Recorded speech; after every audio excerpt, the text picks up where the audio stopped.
Muito boa tarde, senhoras e senhores. Começando agora o programa da Defenda PM, Associação dos Oficiais Militares do Estado de São Paulo em defesa da Polícia Militar.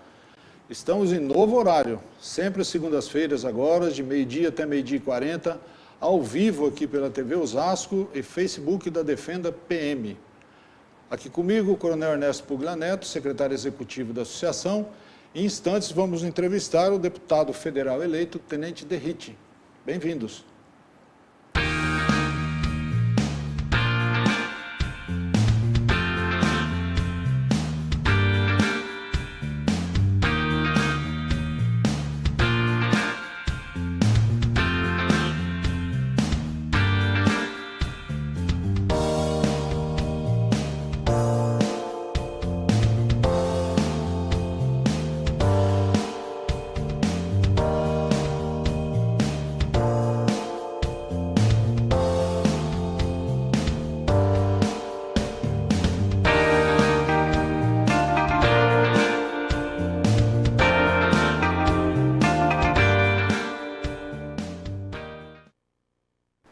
Na semana passada, o jornal De Hoje, de São José do Rio Preto, repercutiu uma notícia veiculada pelo Sindicato dos Delegados, no site deles, falando que a Polícia Militar utiliza apenas metade da tropa no patrulhamento.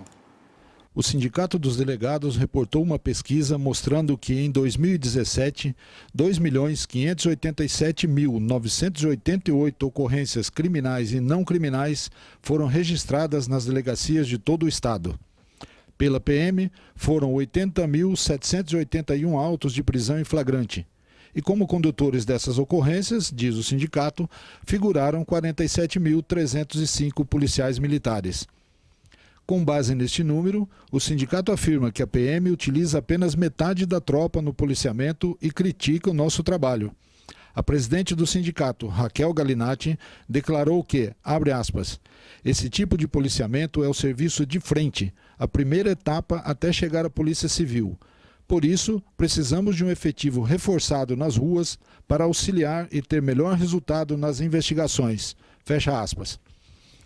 A Defenda PM foi ao jornal para contestar a reportagem. No dia seguinte, o De Hoje publicou o ponto de vista da associação.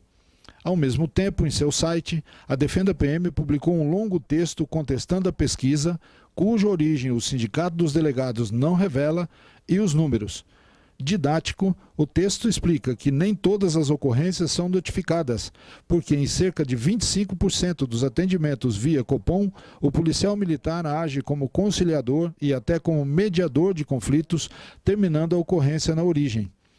A Defenda criticou até mesmo o desconhecimento, por parte do Sindicato dos Delegados, em relação ao número.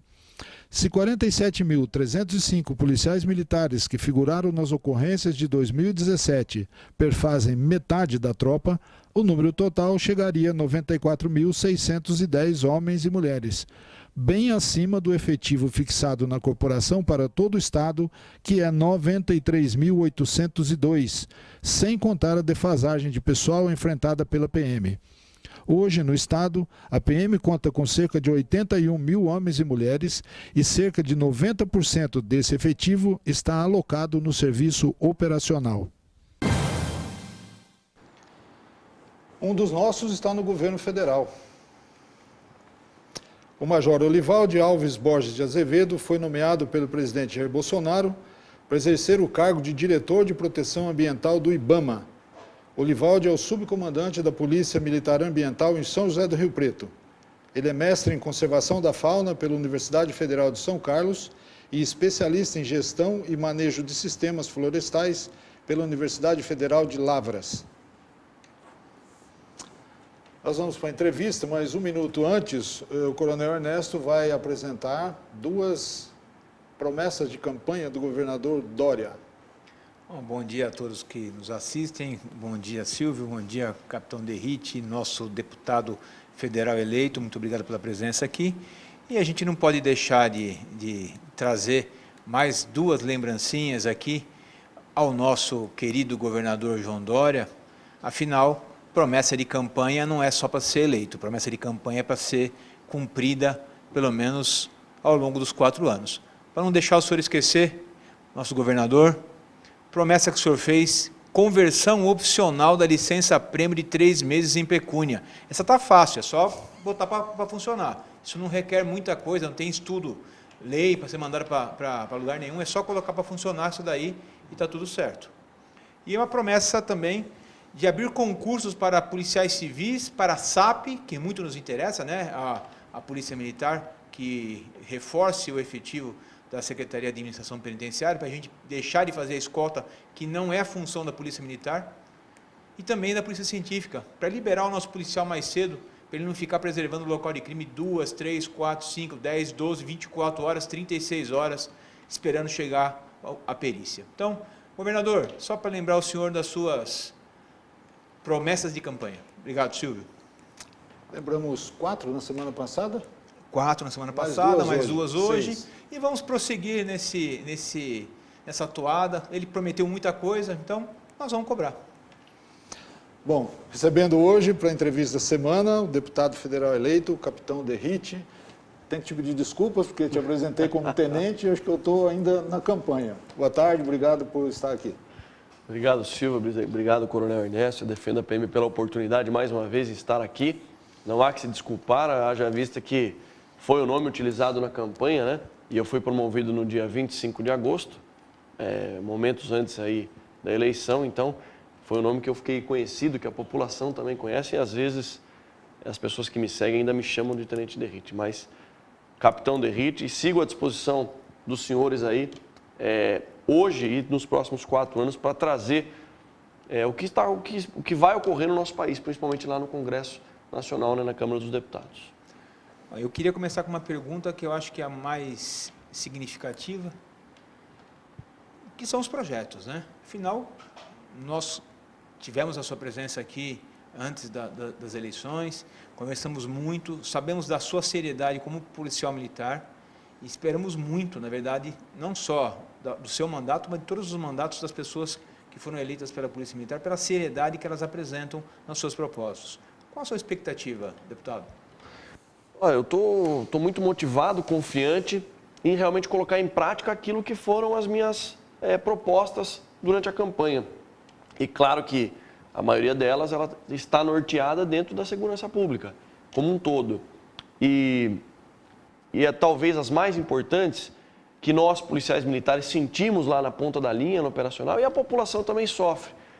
A alteração da Lei de Execuções Penais. A nossa LEP, ela precisa ser alterada. Muito se fala, a gente vê os pseudo-especialistas falando em programas de rádio, TV, tem que alterar o Código Penal. Não, tudo bem, o Código Penal é de 1941, mas nós temos que falar da Lei de Execuções Penais. É ela que prevê a possibilidade do criminoso, sendo réu primário, ficar preso, ficar 1/6 somente da pena que lhe for atribuída e a partir disso já cumpre em regime semiaberto ou aberto. Isso é um absurdo. Nós temos que colocar o criminoso preso, condenado, que já é difícil ele ser condenado. Temos algumas aberrações no meio do caminho aí, como a audiência de custódia. Tem projetos para que ela acabe e nós vamos batalhar também para isso. Mas sendo condenado, que o preso efetivamente cumpra a pena e não cumpra apenas 1/6 ou 1/4 no caso de crime reincidente, né? Então, a alteração da Lei de Execuções Penais, eu acho que é uma das causas mais importantes para que a gente possa trabalhar, mudar e com isso ir acabando essa sensação, que na verdade não é uma sensação, é certeza da impunidade que o criminoso tem hoje no nosso país.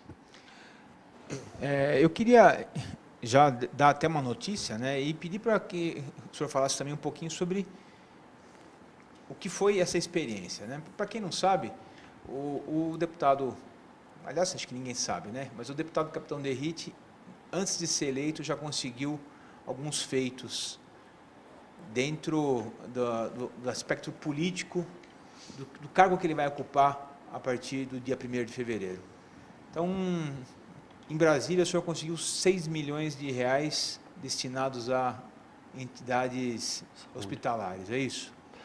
É isso, coronel. Nós, militares, nós temos o seguinte, nós somos formados de que maneira? Obedecer hierarquia, disciplina e cumprir ordem. E essa transformação do meio militar para o campo político, às vezes ela para alguns, ela é um pouco mais engessada, demora um pouco mais. Como eu já acompanho a política há alguns anos e também venho me preparando para isso já há algum tempo, confiante na vitória que realmente veio, eu queria também, inclusive, agradecer a todos que nos acompanham, até no Facebook, eu estou compartilhando a transmissão, os meus seguidores, pelo apoio prestado aí durante a campanha. Então, eu fui a Brasília algumas vezes após a eleição para conhecer os gabinetes, para fazer entrevistas, que eu realizei um verdadeiro processo seletivo das pessoas que se interessaram. Foram 65 currículos analisados para montar a equipe lá em Brasília, para escolher 5 ou 6 pessoas lá, mais a equipe aqui de São Paulo. E nessas idas a Brasília, tive a reunião com o meu partido, o Partido Progressista, o PP, que é a terceira maior bancada, né, do PP. E nessa reunião eu soube que os deputados reeleitos pelo PP teriam uma verba, uma emenda de relatoria, no valor aí de 6 milhões de reais para que eles destinassem para a saúde, para os hospitais da região que cada um representa. Sabendo disso, aí o porquê da analogia que o militar ele é formado dentro da hierarquia, disciplina, cumpre ordem. Sabendo disso, eu pedi uma coisa que a gente não está acostumado a fazer no meio militar. Eu fui até meu partido e falei, e eu tenho que agradecer ao deputado federal Guilherme Mussi, presidente estadual do meu partido. Cheguei para ele e falei, ô Guilherme, presidente, eu gostaria de ter também a possibilidade, mesmo antes de assumir o mandato, aí, de destinar um valor para as entidades de saúde. E ele concedeu, ele falou, você precisa de quanto? Eu falei, quanto que vocês vão ter? Ele falou, 6 milhões. Eu falei, então eu preciso de 6 milhões. O não já tinha. Se ele mandasse 100 mil, já era um feito inédito, antes de assumir o mandato. Mas ele falou, falei, poxa, deputado, eu consegui para o nosso partido aí quase 120 mil votos. Ele falou, não, você merece. Foi no líder do partido, o deputado Arthur Lira, e a gente conseguiu. Eu fiquei muito feliz. Dia 14 de dezembro eu assinei ofício, destinando para as entidades de saúde. Dia 26 de dezembro já estava no fundo municipal. Então, de cabeça que eu lembro, foi R$1 milhão para a Santa Casa em Sorocaba, R$1 milhão para a Santa Casa em Porto Feliz, R$500 mil para o Hospital do Câncer Infantil GEPASS em Sorocaba, 500 mil para o Hospital Oftalmológico também em Sorocaba, Santa Casa de São Paulo, a PAI de São Paulo, Santa Casa de São José do Rio Preto, Hospital de Votorantim, enfim, nos locais onde essas pessoas já haviam também feito contato comigo, que estava precisando, enfim. E conseguimos esse feito, talvez inédito aí, de destinar esses 6 milhões de reais, e já é uma sensação muito boa de ter a certeza que a política serve para ajudar quem realmente precisa. É isso que eu ia falar, deputado, porque a gente está acostumado a vir aqui, principalmente aqui nesse programa, a gente cobra muito, e vamos cobrar o senhor também. Claro. Mas a gente tem que entender que a política ela é um instrumento do bem, quando ela é bem executada. É um instrumento para manter a sociedade em funcionamento, quando ela é bem executada. Infelizmente, os exemplos que nós temos aí de políticos estão vários na cadeia. E acho que tem que fazer mais cadeia para muito mais político ir preso também. Mas, quando a política é bem feita, visando o bem comum, como a gente enxerga nesse ato, a disponibilidade, o interesse, a voluntariedade de buscar a destinação, eu acho que é isso que o povo brasileiro está esperando, né? Acho que é essa virada que o povo brasileiro está esperando. Então, parabéns. E acho que não tem muito mais o que falar, a não ser continue com essa forma de agir, porque é isso que nós precisamos dos nossos políticos. Eu queria aproveitar e fazer um gancho, porque nós temos uma na área da saúde, mas é uma área correlata. Nós temos uma preocupação muito grande, nós, policiais militares, você que está nos assistindo, que é a questão da Previdência. O que o senhor pode falar da questão da Previdência? A Previdência, né? A gente sabe que a nossa Previdência, ela causa um déficit muito grande para as contas do governo federal. Todo brasileiro sabe disso.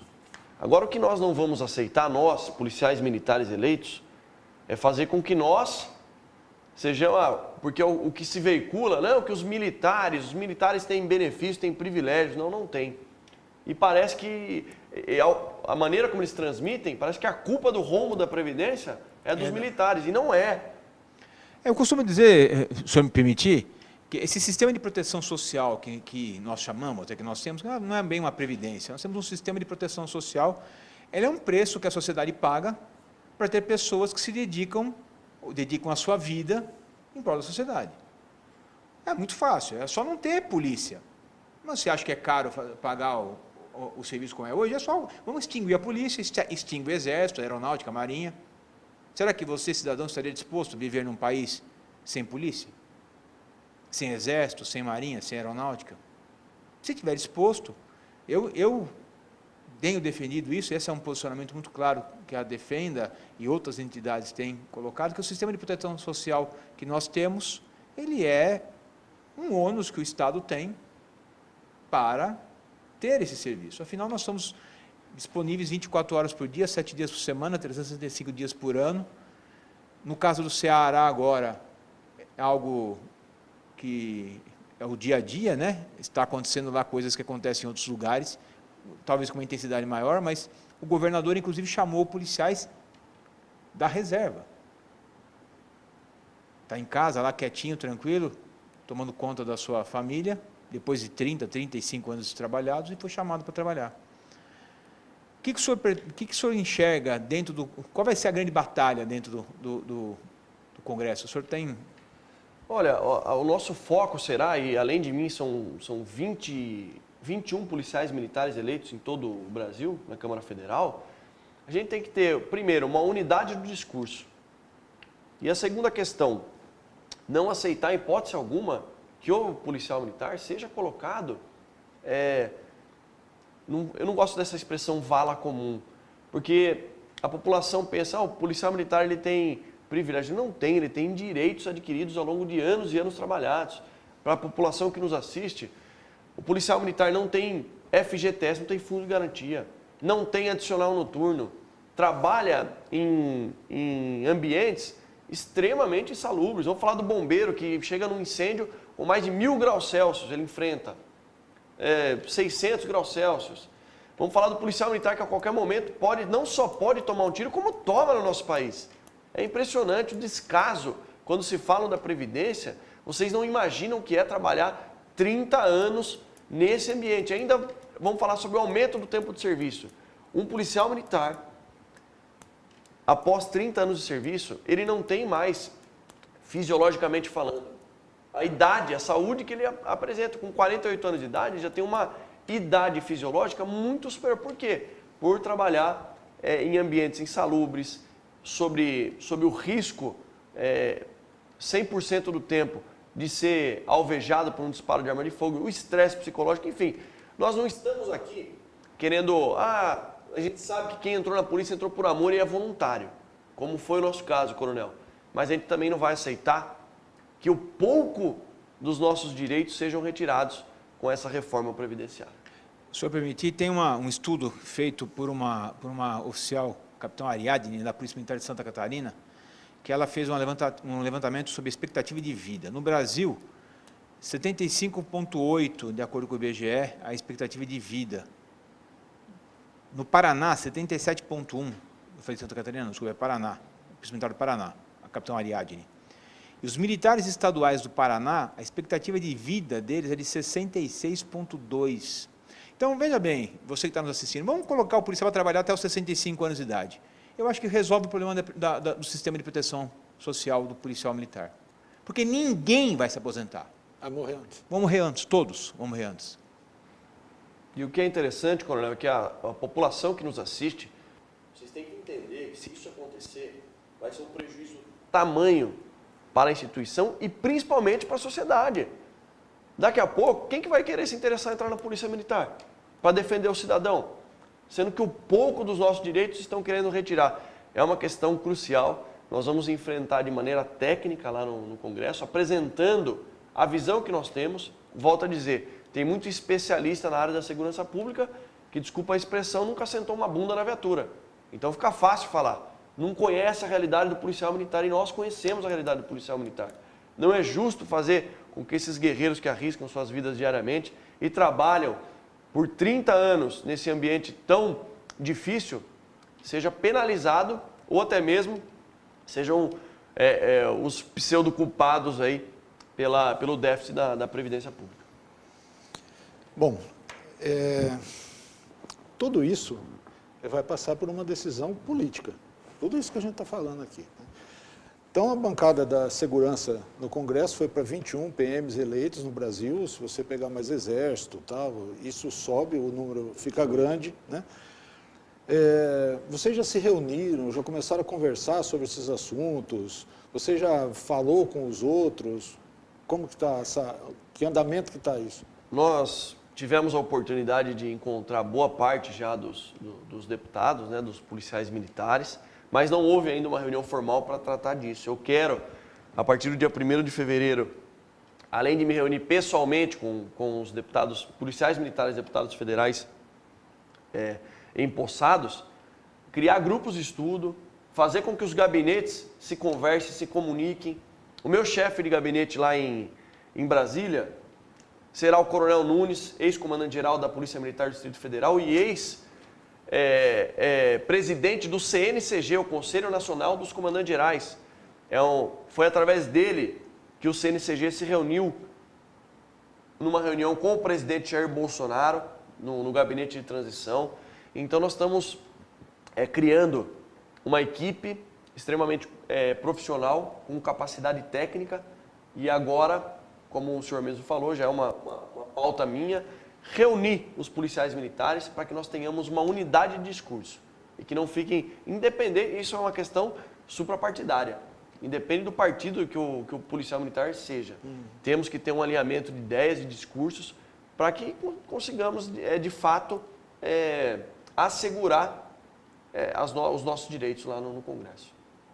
Bom, primeira oportunidade, então, dia 20 de fevereiro, ter uma reunião da FENEM em Brasília durante o dia e à noite um encontro com os deputados eleitos. Acho que essa vai ser uma oportunidade excelente, então, para começar a conversar. Não, sem dúvida. E as associações, as entidades representativas, elas têm que participar. Foi-se a época que a associação servia para outras coisas que não lutar pelos nossos direitos, pela nossa sobrevivência, porque a gente sabe das dificuldades do comando da PM em conseguir algumas questões para o policial. E é nesse momento que entram as associações e os deputados, representantes parlamentares. E o momento é histórico e muito favorável. Nós nunca tivemos, saiu de 7 policiais militares para 21. Se colocar os oficiais e membros das Forças Armadas, oficiais de praças, né, sobe para mais de 40, salvo engano. Então nós temos um número vantajoso, o maior da história. Temos que nos unir para que possamos utilizar isso da melhor forma possível. Bom, você vai estar muito bem assessorado pelo Coronel Nunes, né, que é um policial militar exemplar, super bem preparado, de uma capacidade tremenda, conhece todo mundo em Brasília, né, sabe os caminhos lá do Congresso, alinhadíssimo com a FENEM, com as associações. E principalmente alinhado com as pautas realmente necessárias para a melhoria do serviço prestado pela polícia. Acho que ninguém está lutando pela manutenção de um privilégio, como você muito bem colocou. Nós estamos lutando para manter um serviço razoável e melhorar esse serviço ainda mais. Sem dúvida. E os critérios que me levaram a fazer o convite para o Coronel Nunes, eu precisava de alguém que conhecesse segurança pública, conhecesse essa bandeira minha, né, que é a segurança pública, e conhecesse também os trâmites internos lá no Congresso. Porque a gente tem que ser humilde e entender que é uma vida nova. Para mim é uma vida nova. Achar que eu vou chegar lá fazendo um trabalho espetacular no primeiro dia, não. A gente vai aprender aos poucos. Eu não tenho dúvida da minha capacidade e que eu vou me destacar lá dentro. Agora, precisava ir o Coronel Nunes por 8 anos, foi chefe de gabinete do Coronel Alberto Fraga. Então, conhece a casa, sabe como funciona. Então, foi um convite que fiquei muito grato, feliz por ele ter aceito, porque une o útil ao agradável. Uma pessoa com experiência na segurança pública, foi comandante-geral da Polícia Militar de Brasília e conhece os caminhos dentro da Câmara Federal. Como é que você está arrumando a sua vida para ser deputado federal? Você vai mudar para lá, não vai, viaja toda semana? Essa é uma parte que a questão pessoal, ela é bem difícil, bem complicada. Minha esposa é capitão da Polícia Militar, né? Capitão Iara, trabalha atualmente no CPA-M5, está afastada aí pela licença maternidade, mas nós optamos, até pelo nosso filho, o segundo filho que está com 5 meses, A Yara tem a carreira dela, não pode abandonar a carreira dela na Polícia Militar. Por conta disso, eu vou ficar na ponte aérea, indo e voltando. E também tem a questão de... Eu acho que o parlamentar que se muda para Brasília acaba ficando longe da base eleitoral dele. E tem coisa, eu não estou falando isso pensando em voto. Por eu vou dar o exemplo dessa verba, que eu consegui 6 milhões de reais para a saúde. Por que eu consegui isso? Porque eu tenho contato com as entidades de saúde. E eles falam, deputado, assim que o senhor assumir lá, essas tiveram uma expertise muito grande, porque eles já se anteciparam. Deputado, eu sou do Hospital de São José do Rio Preto. São José do Rio Preto não é minha base eleitoral. A base eleitoral é São Paulo, região de Sorocaba. Olha, mas eu estou precisando muito. E por que eu destinei para lá? Porque eles me pediram. Então, se eu fico morando em Brasília e mudo de vez para lá, eu perco contato com a base eleitoral, porque eu sou deputado federal representando o estado de São Paulo. Então, eu optei por ficar aí na ponte aérea, indo e voltando, e a família segue aqui. Minha esposa segue com os filhos aqui, com a vida e com a carreira dela, que é uma carreira, inclusive, brilhante da minha esposa. Uma pessoa que eu admiro muito profissionalmente. A gente sempre fala que por trás do grande nome tem uma grande mulher, né? Então... sem dúvida. No meu caso, não foi diferente. Bom, eu queria que você falasse um pouquinho também sobre algo que é polêmico, mas que estava nas suas propostas, conversamos aqui anteriormente, que agora está se tornando quase uma realidade, né? O decreto deve estar para sair agora, que é em relação às armas, né? Sei que você fez um grande estudo a respeito, até para falar um pouquinho do seu posicionamento. Olha, eu sempre fui favorável à posse de arma de fogo. Isso foi uma coisa que eu enfatizei muito durante a campanha. Por quê? Como policial militar, diversas ocorrências em que os criminosos entravam na residência, faziam famílias reféns. Tivemos problemas na época no Morumbi, quando eu trabalhava na rota. Inclusive, eu tive uma troca de tiro lá na região, não foi no Morumbi, foi no Jardim Arpoador. Uma família foi feita refém, amarraram as pessoas, uma senhora de 90 anos de idade, uma família japonesa. O criminoso, para conseguir os cartões de crédito e as senhas, efetuou coronhadas nessa senhora de 90 anos. E quando eles estavam lá, já tinham amarrado as vítimas, colocado num quarto, a vizinha viu, ligou e a gente chegou e houve a intervenção policial. Infelizmente, culminou com a morte dos 3 criminosos, que não é uma coisa que a gente, senhor, me orgulho, não. Mas entre a vida do criminoso e a minha, que chora a mãe dele. É o que tinha que ser feito. Exato. E eu vi ali no dia a dia que as pessoas elas ficavam literalmente reféns da criminalidade. E por isso que o criminoso entra na casa. O criminoso entra na casa para roubar por quê? Porque ele sabe que a população foi desarmada. E nós, o Brasil escolheu no referendo de 2005. Você é a favor da comercialização de armas, sim ou não? Sim. Nós vencemos. E o que o governo PT fez? Colocou uma série de burocracias que, na verdade, impossibilitou que o cidadão tivesse a posse de arma de fogo. Lembrando para aqueles que nos assistem, posse de arma de fogo. Ter uma arma de fogo em sua residência, desde que atenda critérios rigorosos para que possa possuir uma arma de fogo. Entre eles, não ter nenhum envolvimento com a vida criminosa, no passado, enfim. E eu defendi muito isso. E para isso eu fiz um estudo dos países que mais têm arma de fogo e as mortes violentas por 100 mil habitantes. A gente se depara com países aqui próximos a nós, Uruguai, por exemplo, que a cada 100 residências, 32 o cidadão tem arma de fogo, tem o menor índice de morte por 100 mil habitantes. Chega a 6,6 mortes por 100 mil habitantes. No Brasil, são mais de 30. E o senhor lembra de cabeça quantas armas de fogo? Qual é essa 8, a proporção no Brasil. Então, a cada 100 residências, 8 possuem armas no Brasil. No Uruguai, a cada 100 residências, 32 possuem armas. Mortes violentas por arma de fogo no Uruguai são 6,6 a cada 100 mil habitantes. No Brasil, mais de 30, quase 31, ou seja, 5 vezes mais. Um país que tem menos armas, a população não tem arma de fogo em sua residência, tem 5 vezes mais mortes em detrimento daqueles países que têm, que garantem ao cidadão. E o detalhe, como às vezes eu vejo aí sendo explorado na mídia, né? Não, arma de fogo é absurdo. Se o cidadão não quiser arma de fogo, é uma opção. O que o presidente está fazendo aí, o que eu também defendo, Eu não quero obrigar todo mundo a ter uma arma de fogo em casa. Só vai ter aquele que quiser, que realmente atender os pré-requisitos e que for a um stand de tiro. É como se fosse uma prática. O pessoal fala, né, do acidente de trânsito e tal. A habilitação, a gente tem a cada 5 anos de ir lá renovar, e arma de fogo não. O período vai ser muito menor. Tem que ser habilitado para poder ter a posse de arma de fogo.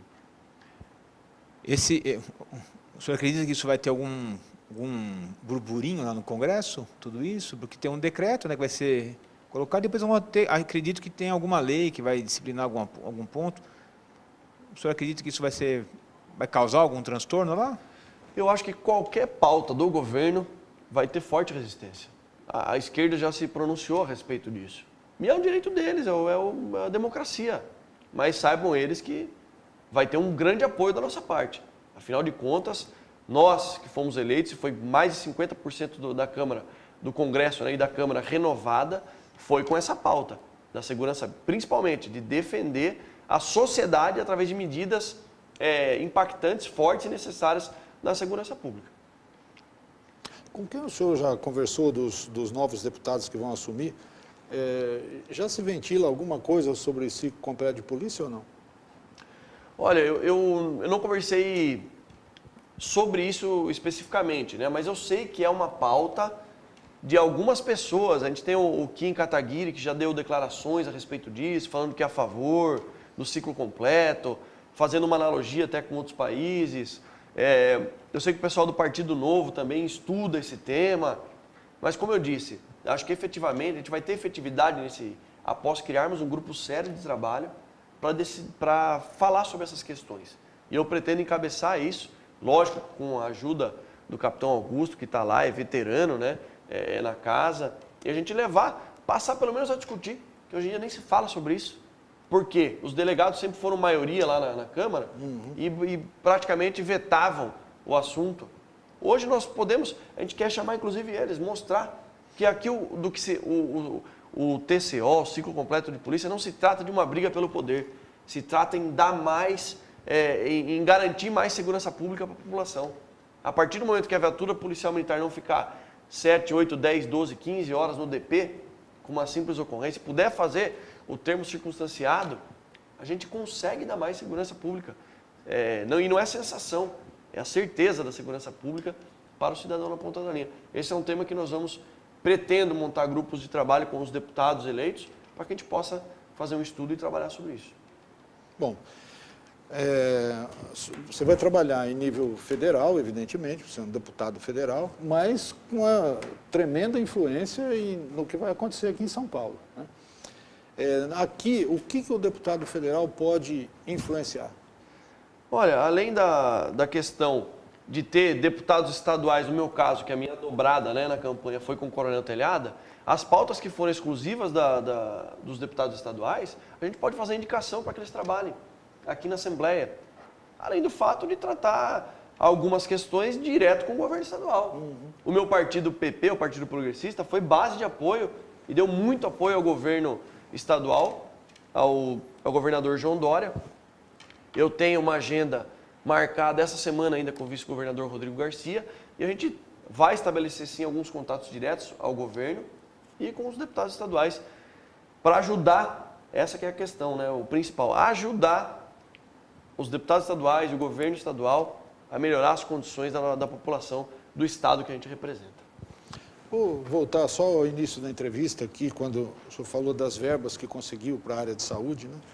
É possível ajudar o HPM? Essa é uma questão, foi o primeiro lugar. Para onde eu vou destinar? Vou destinar para o HPM. Eu fui aconselhado a não fazer isso, infelizmente. Porque parlamentares dessa última legislatura, né, já o fizeram. E como que funciona? Para o HPM receber o recurso, é celebrado um convênio entre o governo federal e o governo estadual, diretamente com a SSP. E, segundo consta, a emenda parlamentar que era para o HPM acabou sendo destinada para o hospital da USP. Então, para que não tivesse nenhum problema, como ainda estava o antigo secretário, e para a gente não correr o risco de perder a emenda, eu preferi, nesse primeiro momento, não destinar para o HPM E nos próximos anos, antes de destinar, marco uma agenda com o secretário, com o general Campos, que inclusive é uma pessoa que eu tenho muito apreço, consideração e respeito, para tratar sobre isso. General, a minha intenção é destinar, ao longo dos 4 anos, emendas parlamentares para o Hospital da Polícia Militar. E posso contar com o senhor para a destinação desse recurso chegar realmente na ponta da linha. Eu tenho certeza que o secretário, o general Campos, vai concordar. A gente vai poder ajudar os policiais militares destinando essa emenda, garantindo mais qualidade no atendimento lá no Hospital Militar. Estamos chegando ao fim já, Silvio. Não podia deixar de falar, a você que nos assiste, muito obrigado. Muita pergunta, muita gente mandando aqui. Eu não consigo posicionamentos contra e a favor do porte de armas, a posse de armas. Muito interessante o debate que a gente vai vendo aqui na rede social, né? As pessoas que se posicionam contrárias, outros que se posicionam favoráveis à ideia da posse de arma. Também você que colocou aqui, que discorda da questão da Previdência. Essa é a grande democracia, esse é o interessante da democracia. Não existe a ideia universal, né? Nós podemos discutir. Felizes somos nós que somos um país que podemos discutir as ideias, né? Não somos obrigados a engolir a ideia. Então, muito obrigado pela participação. A sua presença aqui, deputado, ela é sempre cheia de muitas pessoas, né, participando e perguntando, muita gente agradecendo, muita gente parabenizando, muita gente lembrando do tempo que o senhor estava na rota, que acho que é marcante, né? Então, não podia deixar de fazer essa observação. Muito obrigado a você que nos assiste, que nos acompanha pelas redes sociais. Não tive condições de passar para todo mundo aqui todas as questões, mas fique sabendo que nós somos atentos à sua colocação. Muito bem, então estamos com o tempo esgotado, agradecendo muito o deputado federal Capitão Derrite pela presença aqui no nosso programa, desejando a você, em nome da Defenda e o nosso aqui, né, Coronel Ernesto, muito boa sorte no seu trabalho em Brasília, sempre terá o nosso apoio, né, para o que precisar, e a gente tem certeza que o seu trabalho será benéfico. Só para não perder o costume de extrapolar um pouquinho, né, que a gente não pode terminar no exato, senão deixa o pessoal aqui da TV mal acostumado, mas eu gostaria de deixar sempre, como o senhor sabe muito bem disso, a Defenda à disposição. Sei que o senhor tem um laço muito grande com a Defenda, inclusive está nos ajudando e está trazendo pessoas do nosso convívio para auxiliá-lo. Então, conte com a Defenda, conte com o que nós pudermos fazer para estar auxiliando efetivamente para que o seu mandato seja o primeiro de vários. Obrigado, Coronel. Obrigado, Silvio. Agradeço a todos que nos assistiram aí. As perguntas enviadas aí no Facebook, questionamentos, a gente vai respondendo ao longo do tempo. E eu, mais uma vez, me coloco à disposição e quero sim, ao longo dos 4 anos de mandato, estar sempre presente com vocês para passar o que vai acontecer dentro do Congresso nos próximos anos. Contem comigo para essa transparência para a população que nos assiste, que eu acho que isso é fundamental. Muito bom. Muito obrigado. Então tenham todos uma boa tarde, boa semana e até segunda-feira, meio-dia, ao vivo aqui na TV Osasco.